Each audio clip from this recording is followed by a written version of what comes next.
بیا دې غریب دلته وفات تاسو معلومه شي نو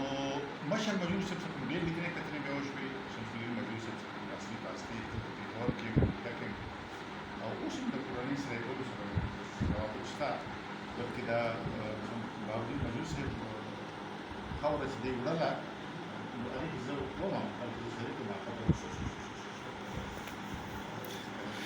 پټک صاحب دا تاسو مهرباني وکړه دا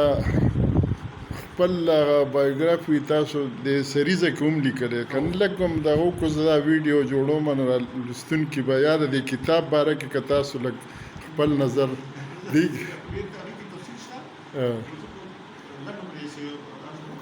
لږ معمولي بس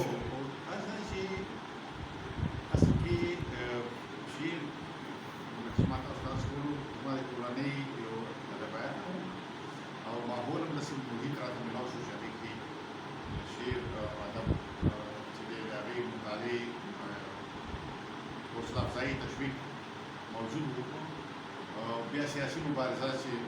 طالب علمۍ زمانې کې شو نو شعر ما زیاتره طالب علمۍ وخت کې لیکلی دی 1988 نه پس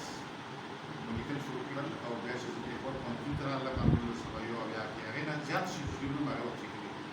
نو زما شعرونه ډېر ورک شوي ځکه چې موږ په کمرو کې یو اطاقونو کې وو هاسټل کې الیریا کې نو هغه وو چې کله پولیس راغی اوس دا موږ یوړل نو هغه به مې یوړل بس بیا موږ ته خلاص رانغلل بهرحال اوس ځوانانو دا شعرونه سره راجمع کړو او زه خوشحاله یم هغه وخت کې موږ نوي تېر ما دې لپاره یې چې موږ ځوانان او د اجمل صاحب شعر و چې د نوي تېر د خصمانۍ دپاره د افغانستان